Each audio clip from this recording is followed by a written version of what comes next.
Mesdames et messieurs, la troisième et dernière partie, nous parlerons à partir de 19h30, heure de Kinshasa. On fera un récap de ce qui se passe à Bruxelles aujourd'hui, ou disons de ce qui va se passer à Bruxelles aujourd'hui. Les pour et les contre vont nous appeler pour nous faire le compte rendu. Entre-temps, nous allons aussi demander à des gens qui sont là de nous dire un peu plus. C'est vrai, on m'a envoyé un audio hier, ça m'a fait rire à mort. Une dame, je sais pas moi, ironiquement ou vraiment elle était convaincue de ce qu'elle disait. Elle dit mais pourquoi le groupe Batoubaye, Christian Yété, Yepenza. Je sais pas qu'est-ce qui va se passer. Quel jour les gens vont me détacher. Je comprends pas. Il fallait Zala, non mais écoutez, le problème ici c'est que on ne s'improvise pas dans quelque chose. Non, on ne s'improvise pas. Le président est allé avec son équipe de communication. Et certains journalistes de Kinshasa qui sont allés là-bas, bon, ils sont allés... Il y en a qui ont payé leur propre billet, il y en a qui ont été aidés. Je ne sais vraiment pas comment ça s'est passé, mais il y en a d'autres qui se sont retrouvés là-bas. Moi, je n'ai jamais été consulté, ni de près, ni de loin, dans cette question de voyage comment on appelle, de Bruxelles. Si j'avais le moyen, je serais venu. En tout cas, si j'avais le moyen, le logement, le billet, et tout, les visas, tout, je serais venu sans aucun problème. Parfois sans condition d'ailleurs, parce que nous avons tous besoin d'informer, de voir les choses. Mais je suis convaincu que les choses vont venir petit à petit, ça va arriver, on viendra. On arrivera. Donc, ceux qui attendaient que je vienne, attendez-moi par contre dans d'autres circonstances. Je viendrai peut-être pour mes conférences. Ça viendra de toutes les façons. On viendra en Belgique, on viendra en France, on sera à Monaco, on va aller en Australie, on va aller aux États-Unis, on va aller partout. C'est une question simplement de moyens. Quand on en aura, on fera le déplacement. Aujourd'hui, je peux avoir l'argent pour me déplacer, mais je me rends compte qu'il y a beaucoup de choses dont on a besoin ici d'abord à Kinshasa. Tu peux avoir 2000 balles, tu dis bon, je voyage. Tu peux peut-être avoir la possibilité d'avoir un visa, mais tu te rends compte qu'il y a un problème de caméra, il faut que tu achètes. Tu te rends compte qu'il y a un problème de TNT, il faut que tu achètes. Il y a un problème de télé et des radios, il faut que tu achètes. Tout de suite, tu privilégies d'abord cette radio et cette télé qui, à mon avis, est un outil important pour nos frères et nos sœurs de l'autre côté. Encore qu'on le fait parfois pas vraiment avec de soutien, même s'il y a des gens qui nous soutiennent dans le silence, et on est d'accord. Donc ne vous en faites pas, je viendrai, merci de me faire confiance, je serai là, on en parlera, Mikolesi Zanouté, Tokoya. Et donc voilà, c'était la réponse à la dame. Et puis un monsieur qui m'a appelé pour regretter, il me dit pourquoi je ne l'avais pas dit avant, il aurait pris en charge tout. Le problème, ce n'est pas d'avoir pris tout en charge. Si vous êtes vraiment convaincu de le faire, vous pouvez le faire toujours, on est toujours prêt pour venir là où vous êtes. Vraiment prêt pour venir là où vous êtes. Le plus important, c'est de faire des gestes sans pourtant annoncer et de rappeler qu'à bien. Donc, comptez sur moi, je viendrai, ne vous en faites pas, je serai avec vous. J'aimerais aujourd'hui parler d'une question aussi simple que possible. Réfléchissons un peu sur la Mouka qui continue, n'est-ce pas, dans son allure. Mais j'aimerais ici dire, je sais que je pourrais être peut-être mal compris aujourd'hui, mais bon, les gens ne sont pas prêts à écouter la vérité, mais la vérité est là. La Mouka, depuis très longtemps, je le disais. Depuis très longtemps, je le disais. Et on avait prévu tout ça, ce qui est arrivé. Si vous vous rappelez, vous essayez de suivre nos anciennes vidéos, vous le comprendrez. On l'avait dit. J'avais dit que la Mouka avait un problème, et le seul problème de la Mouka, c'était le consensus. Le seul problème de la Mouka, c'était les consensus. Les gens n'avaient pas une intelligence de consensus. Les gens ne s'étaient pas mis d'accord sur le consensus. Le consensus de lutte, le consensus de leadership, le consensus de l'organigramme, le consensus du calendrier politique. La Mouka a souffert parce que la Mouka n'avait pas de calendrier politique. Un calendrier politique prévoit ce que le parti ou la plateforme va faire. Mais cette question du calendrier politique cache le consensus politique aussi. L'unité dans votre diversité. Mais qu'est-ce que nous n'avons pas vu? Des propos qui se contredisaient, des attitudes qui se contredisaient. Tantôt on est d'accord, tantôt on n'est pas d'accord, tantôt on joue à la neutralité complice, tantôt on joue à une sorte d'opposition de spectacle, et finalement, pour ne rien avoir après. Tant qu'on parle de Aussi longtemps on parle de 8 mois de Félix Tshisekedi dans la gestion du pays, on pourra aussi parler de 8 mois de la politique de Lamuka. Mais maintenant, regardons. Quel est le produit ou quels sont les résultats que Lamuka a produits pendant 8 mois?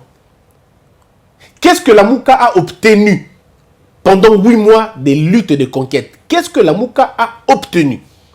Je ne dis pas que Lamuka n'a pas obtenu des choses. Seulement, je nous pose des questions. Si vous dites que Lamuka a obtenu des choses, alors on va se poser une autre question. Est-ce que ce que Lamuka a obtenu, c'est à la hauteur de ses ambitions? Quand vous avez M. Jean-Pierre Bemba, vous avez M. Katumbi, vous avez M. Moussa Nyamoussi, vous avez M. Mozito, vous avez M. Matungulu, vous avez M. Fayoulou, vous avez... bon, et puis vous avez les autres, hein. Bon, vous avez les autres finalement, parce qu'après vous avez Madame Bazaïba, vous avez M. Francis Colombo, vous avez M. mon aîné Kamitatou, vous avez les autres, et à un moment donné il y avait même M. Ngwanda qui s'était finalement rapproché de Martin Fayoulou. Quand vous avez toutes ces énergies, toutes ces compétences, maintenant il faut comparer les résultats de ces compétences-là. Parce que quand vous êtes nombreux ensemble, quand on a par exemple une équipe comme Real de Madrid, le résultat doit être des victoires et des victoires et des victoires. Mais quand vous avez une équipe comme Real de Madrid et que cette équipe n'arrive pas à vous donner des produits, des résultats qu'il faut, il y a un problème. Le problème, c'est au niveau de l'organisation. Le problème, c'est au niveau du classement. Parce que même si vous avez la plus belle équipe, mais si vous n'arrivez pas à classer cette équipe convenablement, vous perdrez. Moi, je l'ai toujours dit, si vous avez Barcelone et vous mettez à côté de Vita, si Messi joue à la défense, Piqué à l'attaque, vous avez les attaquants de Barcelone, s'ils veulent jouer à la défense, ils perdront. Peu importe les conditions. Parce que les aptitudes qu'ils ont, le talent qu'ils ont pour attaquer, ils ne vont pas jouer convenablement dans l'attaque parce qu'ils sont maintenant à la défense. Et la même chose si vous avez les défenseurs que vous placez à l'attaque, ils ne vont pas convenablement gagner parce qu'ils vont commencer à dégager les ballons même quand il faut frapper calmement. Ils ont le réflexe de la défense et les autres ont le réflexe de l'attaque. C'est la même chose aussi avec Lamuka, il y a eu un problème d'organisation. Le problème d'organisation est arrivé pourquoi? Parce que tout le monde était leader, tout le monde était grand, tout le monde était fort. Mais le problème n'est pas forcément dans leur force. Le problème, c'était dans le leadership d'organisation. Ils auraient pu élever des textes et des lois qui allaient les gouverner et les diriger. Parce que ça n'allait pas être facile de dire « je vais vous gérer pendant 3 mois ». Même cette gestion trimestrielle, est-ce que vous pouvez trouver quelque chose de bon dans un trimestre? Est-ce que quelque chose de résistant peut sortir dans un trimestre? Le temps que vous le mettez en place, votre mandat est fini. Le temps de mettre une question en place, le mois déjà, le trimestre est passé. Ça, c'est de 1. De 2, il y a eu un problème de situation géographique de Lamuka. Lamuka, la lutte est la vraie, se passe au Congo. Mais vous allez vous rendre compte que les leaders de Lamuka, pour la plupart des cas, ils ont pour siège l'étranger. Alors, du coup, piloter une affaire, une lutte de l'étranger, c'est quand même difficile. C'est pas impossible, c'est quand même difficile. Regardez, mes frères, tous les partis qui ont milité le boulot de l'extérieur, leurs partis ont eu des problèmes. Le MLC a connu de sérieux problèmes tout simplement parce que le président était à l'étranger, il était en prison. Et au lieu de donner à plein régime, ils n'ont pas donné à plein régime, ils ont donné les nécessaires, mais ils ne pouvaient pas donner les meilleurs d'eux. Regardez les autres partis, vous allez vous rendre compte que quand ils sont à l'étranger, c'est difficile pour eux de combiner convenablement les choses. Parce que ici au Congo, malheureusement, le leadership, il est humain. Le leadership n'est pas idéologique. Regardez le parti Ensemble. Le parti Ensemble, la plateforme, quand Katumbi est à l'étranger, vous avez tendance à avoir autre chose. Quand il est sur place, vous avez tendance à avoir autre chose. Parce que malheureusement, pour nous, le leadership, il est dans l'homme. Or, les vrais hommes, les vrais leaders font en sorte que le leadership ne soit plus une question d'homme, mais que ce soit plutôt une question d'idées, une question de principes, une question d'idéologie. Et c'est dans ça que beaucoup de partis sont tombés.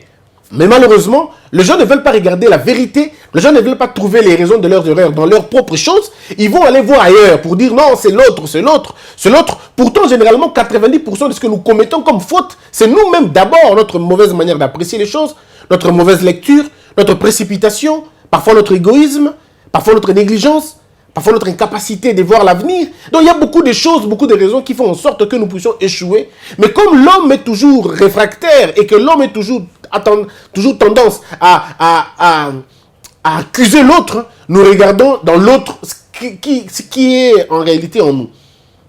Malheureusement, voilà un peu comment ça se passe. Et donc, Lamouka, devant toutes ces réalités, Lamouka s'est perdu un peu. Lamouka s'était perdu. Lamouka aurait pu faire beaucoup de choses. Hein. Beaucoup de choses. Si seulement Lamouka avait défini sa compétence matérielle et sa compétence territoriale. Si elle avait déjà maîtrisé ces choses, on allait peut-être avancer et on ne serait peut-être pas là aujourd'hui, là où on est en train d'aller. Mais aussi, il y a eu une contradiction. C'est ce que j'appelle l'échec d'un consensus. Au sein de Lamouka, il y a eu un échec de consensus. Premièrement, il n'y a pas eu de sérieux dialogue. Tout le monde avait des agendas cachés. Tout le monde avait d'autres priorités au-delà des priorités de Lamouka. Tous ces leaders avaient des ambitions beaucoup plus élevées que les ambitions de la plateforme elle-même. C'est là le problème. Et les contradictions étaient des contradictions vraiment de l'âme même de l'organisation. C'était dans le sang, en fait. Depuis le début. Ils n'ont pas regardé l'ennemi. Est-ce que le terme ennemi est ce qui convient? Je ne sais vraiment pas. L'adversaire, on va dire ça comme ça. En tout cas, ils n'ont pas tous considéré l'adversaire de la même manière. Vous avez M. Katumbi qui n'a jamais considéré Félix Tshisekedi comme un ennemi. Non, pas du tout. M. Katumbi a dit que Félix Tshisekedi n'avait pas été élu. Mais parce qu'il avait été proclamé à la Cour constitutionnelle, il a trouvé que c'était inutile de continuer. Il a considéré que c'était un ami, c'était un frère. Donc, dans la tête de M. Katumbi, M. Félix Tshisekedi peut à la limite être un adversaire. Mais en tout cas, pas un ennemi. Et surtout pas quelqu'un qu'il faut mépriser. C'est ainsi que tout le parcours de M. Katumbi n'a jamais eu de propos grossiers à l'égard de M.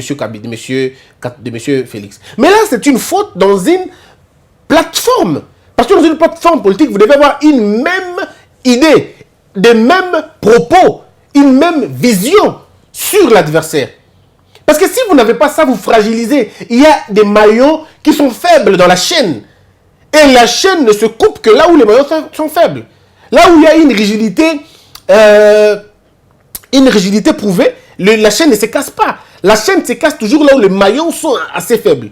Et la faiblesse de la chaîne de la Mouka, c'est l'objectivité de certaines personnes. C'est l'objectivité de M. Katumbi. Moi, je l'appelle objectivité parce que je pense à autre chose. Mais d'autres n'appellent pas ça objectivité, d'autres appellent ça subjectivité. C'est un peu ce que M. Katumbi, M. Martin Fayulu a parlé. Pour M. Martin Fayulu, M. Katumbi est un homme subjectif. Il est allé voir autre chose, il avait d'autres pensées. M. Bemba, aussi la même chose. Et le consensus encore autour du concept. Il n'y a pas eu un consensus autour de concept. Est-ce qu'il y a eu hold-up électoral? C'est les termes que vous entendez utilisés par M. Katumbi, utilisés par M. Fayulu et par M. Mouzito. Très rarement par M. Bemba. M. Bemba n'utilise pas le terme hold-up. M. Bemba utilise peut-être la tricherie. Et M. Fayulu appelle, il y a eu nomination. M. Katumbi, M. Félix, c'était potiche. Tout ça. Et les autres ne parlent vraiment pas de la même manière. Je vous parle ici d'un consensus qui échoue. Alors vous allez me dire, non, mais les autres sont faux. Lui est vrai. Mais c'est justement ça le problème. Si les autres sont faux, lui est vrai, alors soit c'est lui qui ne connaît pas dans quoi il s'embarque, soit c'est les autres qui ne savent pas dans quoi ils s'embarquent. Il doit y avoir certainement un problème, c'est le consensus. Donc, on est d'accord qu'ils n'ont pas vu l'adversaire de la même manière. Ils ne l'ont pas considéré de la même manière. Il y a d'autres qui le considéraient moins dangereux et d'autres qui le considéraient dangereux. Et ça crée un déséquilibre même dans votre dans votre dynamique de lutte, ça crée un déséquilibre. J'aimerais encore aller plus loin. Il y a aussi eu, dans la Mouka, une sorte d'impatience. Vous savez, quand vous commencez une lutte, vous ne la changez pas tout de suite. Vous attendez que la lutte porte d'abord le fruit et que la lutte arrive au bout. Mais là, on n'a pas vu ça. On n'a pas vu une sorte de patience. On commence par la vérité des urnes. Et puis, ça change l'intérêt du peuple congolais. Et puis, ça change sa vérité des chiffres maintenant. Et puis, ça change maintenant ses résistances. Et puis, ça change des résistances. Ça va dans maintenant soulèvement populaire. On quitte le soulèvement populaire, on parle de la résistance pacifique. On quitte la résistance pacifique, aujourd'hui, on parle maintenant de résistance farouche pour la vérité des urnes. Donc, on a ajouté encore un autre terme, farouche. Et vous voyez qu'au-delà de toutes ces choses, est comme une loi compliquée. Entre-temps, que fait le peuple? Le peuple commence à sortir son mot d'ordre. Le peuple commence à sortir son mot d'ordre. Donc le peuple commence à faire chercher d'autres leaders. Ici, maintenant, on comprend que la Mouka, ce n'est plus qu'une question politique, c'est maintenant un état d'esprit.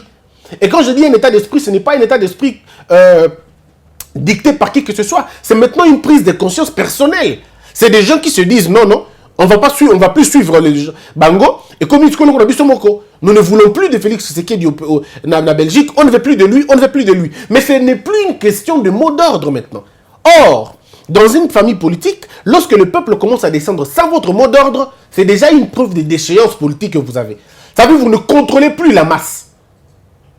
Ça veut dire que vous ne contrôlez plus la masse et les gens commencent maintenant à se réveiller eux-mêmes. Ils disent non, non, la lutte contre Félix Tshisekedi reste la même, mais nous n'acceptons plus les leçons des autres. Donc aujourd'hui, je suis convaincu que même si Martin Fayulu appelle les Congolais de la diaspora à ne pas protester, il ne pourra plus. C'est déjà une bombe qui a été démontée, qui a été dégourpillée. Eh bien, la bombe ne doit qu'éclater. En tout cas, soit on la démantèle par d'autres mécanismes, mais en tout cas, la bombe, c'est comme un train qui est déjà en marche maintenant. Donc, au regard de toutes ces choses, vous allez vous rendre compte qu'il y a eu un problème aussi. Mais en même temps, le problème de consensus persiste. Aujourd'hui, monsieur Bemba va revenir au Congo. Il va revenir à la fin du mois. Regardez tout ce qui s'est passé. Regardez la lutte, regardez les actions, regardez tout ce qu'ils ont fait. Monsieur Bemba revient au Congo pour présider la première réunion du Présidium. Posons-nous la question. Quand est-ce qu'il a eu le pouvoir? Ça fait combien de temps? Et maintenant, il organise la réunion, la première réunion. Il lui reste combien de temps?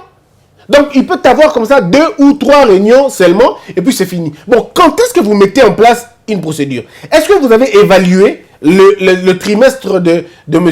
Katumbi? En quoi il a échoué? En quoi a-t-il gagné? Où est-ce qu'il a excellé et qu'est-ce qu'il n'a pas excellé? Où est-ce qu'il n'a pas excellé? Vous devez voir les points forts et les points faibles. Comme ça, vous savez ce que vous allez faire. Parce que si vous ne lisez pas l'histoire, vous risquez de reproduire les mêmes erreurs.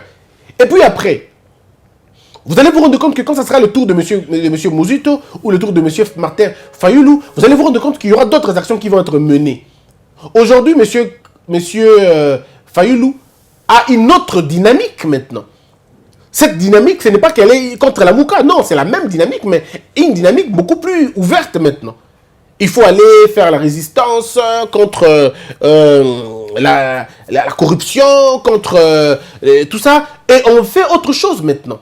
Mais là, la Mouka n'est pas au courant. Ou la Mouka est au courant, peut-être informée. Mais est-ce que dans la charte de la Mouka, il est permis, je ne connais pas la charte de la Mouka. C'est moi je dis, est-ce que la charte de la Mouka autorise à tous les partis qui forment la Mouka de s'organiser individuellement et mener les actions qui devraient en principe être menées par la Mouka?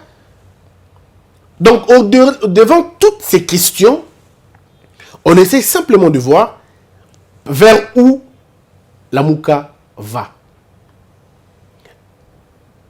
Nous nous écartons d'une très grande question. Et cette question s'appelle élection. Mes frères, vous me prendrez pour un prophète alors que je ne le suis pas. La direction que la Mouka prend, excusez-moi de vous le dire, est une mauvaise direction. Pourquoi? Parce que la question aujourd'hui, le problème du Congo aujourd'hui, ce n'est pas Kabila, ce n'est pas Félix Tshisekedi. Le problème, c'est un problème électoral. C'est là le problème. Le problème ici, c'est une question électorale. Tous les désordres que nous avons sont des désordres post-électoraux. Maintenant, nous devons arriver à comprendre, pour qu'en 2023, qu'on n'arrive pas à avoir ça, il faudrait analyser le problème. Vous devez modifier la loi électorale. Vous êtes distrait aujourd'hui. Vous vous occupez des histoires inutiles maintenant. La vraie question, c'est la question électorale. Ne vous en faites pas, Félix Tshisekedi ne soulèvera pas ce problème d'élection. Ce n'est pas son problème. Ce n'est pas son problème parce que tant que la machine sera telle qu'elle est, elle va s'en occuper. Je vais vous prédire le scénario, comment ça peut se passer plus tard. Regardez. Et rassurez-vous d'une chose, je ne crois pas que j'en parlerai encore. Parce qu'on a suffisamment parlé de la question, mais j'ai comme l'impression que ça ne marche pas. Regardez comment ça va se passer. Nous sommes en 2020, nous sommes en 2019. En 2020, l'année peut passer comme ça, personne ne parle de la question de l'élection. On laisse tomber. On arrivera en 2022, on ressort maintenant. Oh non, il faut une élection. En ces moments-là, Félix Tshisekedi va prendre son temps. Il ne vous répondra pas pendant 3-4 mois. Vous allez faire des marches pendant 3-4 mois. Et il va ouvrir le débat vers le 6e mois. On sera déjà vers 2022. Il ouvrait le débat en 2022. Bon, d'accord, parlons-en maintenant. Qu'est-ce que vous voulez? Et vous allez poser le premier problème, recensement. C'est là que vous allez dire. Il faut qu'on recense les gens. Eux qui vont vous dire, appelons les experts. Et ils vont vous dire les experts qui seront de votre côté. On appelle les experts disent, bon, en tout cas, les recensements pour qu'on le fasse très bien, en tout cas, si on le fait bien, c'est dans 6 mois. Ok, faisons les recensements dans 6 mois. On est déjà en 2023, au mois de janvier. On continue. Ils vous disent, non, mais nous voulons les élections. Ok, au mois de janvier, on a déjà les élections. On essaye. Ils vont faire le rapport. Ils vous amènent les rapports. Félix Tshisekedi vous propose les rapports. L'opposition va refuser, comme toujours. L'opposition va dire, ce recensement n'est pas celui qu'on nous avait donné. On met encore une autre commission. Ça vous prend encore 2 mois. On est déjà au mois de mars. Et on va poursuivre comme ça. Il vous présentera le fichier, vous allez refuser. Vous allez dire, non, ce fichier n'est pas bien, n'est pas correct, il n'est pas homologué, il faut le voir. Et ça vous prend au mois de juin. Et puis après, quand on passera seulement le mois de septembre, paf, considérez-vous une telle chose, vous l'avez poussé au glissement. Et la théorie continue la même. Comme il n'y a pas élection, comme il n'y a pas eu, on n'est pas autour de valeurs, vous parlez du consensus, vous parlez de toutes sortes de... Ok, on y va. Et l'élection peut être faite, par exemple, en 2023, vers la fin là-bas. Ça veut dire une élection en 2023 ou même 2024. Et ça veut dire, on n'est pas à l'abri. C'est maintenant qu'on essaie de parler des problèmes. C'est maintenant qu'on soulève la question du recensement. C'est maintenant qu'on soulève la question du fichier électoral. C'est maintenant qu'on soulève la question des outils qui vont nous accompagner à l'élection. C'est maintenant qu'on fait ces choses. Vous ne pouvez pas prétendre le faire en dehors de ce cadre, je vous en prie. La question électorale, elle est terriblement sérieuse. Mais j'ai comme l'impression que les gens ne veulent pas comprendre. Il faut d'abord maintenant que la Mouka ou que l'opposition ou que ceux qui sont vraiment, ceux qui en ont besoin, puissent essayer de voir, définir la cartographie électorale du Congo et reconsidérer les choses. Vous ne pouvez pas avoir un bureau de vote dans une ville où il y a 10 personnes. Mais là, on va vous dire, ce bureau de vote est là où il y a 10 personnes, mais vous allez vous rendre compte que le taux de participation là-bas est très supérieur, et aussi le taux de participants. Mais comment le taux de... Bah, 10, comment on a commis 27 participants? Parce que vous ne contrôlez rien, mais ça se passe où? Et les gamous, si que vous n'imaginez même pas. Parce que vous n'avez pas le contrôle. Or, nous devons finalement faire une autre reprogrammation. Il y a contexte électoral. On dit non, mais non, on ne va plus faire comme ça. Maintenant, voici ce qu'on va faire. Au lieu de tel centre, de tel autre centre, voici comment on va faire. Pour les bandeko bazan à l'étranger, voici comment il faut faire. C'est maintenant, 4 ans avant l'élection, que l'on prépare convenablement une élection. On n'engraisse pas la poule le jour du marché.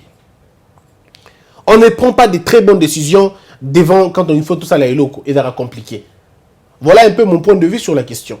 J'aurais envie de lire les documents, tous les discours de M. Martin Fayulu, mais je le lirai peut-être un autre jour, peut-être demain. Je reviendrai pour faire une analyse sur les propositions de M. Martin Fayulu et sur son discours. Mais pour l'instant, j'ai parlé de la Mouka dans son ensemble. Je suis convaincu que les gens vont insulter comme ils aiment bien, mais là n'est pas le problème. Je serai content qu'on me rencontre dans mon schéma, dans mes analyses. Je ne suis pas ici en train de dire que le schéma que je viens de donner, ça va être le schéma de Félix Tshisekedi. Non, je ne dis pas ça. Mais je dis qu'en tant qu'homme politique, il peut vous prendre dans le même piège. C'est à vous maintenant de travailler pour faire la pression pour que c'est là. Voilà un peu. Les gens disent, Christian, tu es toujours comme ça. Pour que non, moi je ne suis pas en train de donner l'intelligence aux gens. On réfléchit à Gandhi. On va prendre quelques questions. John Kant, le détournement de 15 millions nous laisse un peu superflu parce que le chef de l'État ne sait pas jusque-là prendre des décisions fermes sur sa corporation. Il a peur de Kamere car c'est lui, en fait, qui fait tout. Bon, c'est pas vrai parce que le président a laissé déjà la possibilité. Il a dit son mot. Son mot, il a demandé à l'IGF de continuer de poursuivre l'affaire. Hein. Donc, ce n'est pas ça.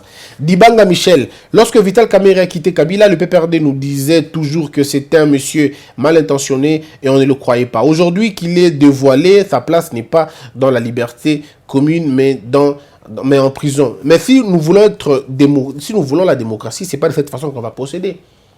La place de quelqu'un n'est pas en prison simplement parce que les rimeurs ont parlé. La place de quelqu'un est en prison quand les juges ont fait leur boulot.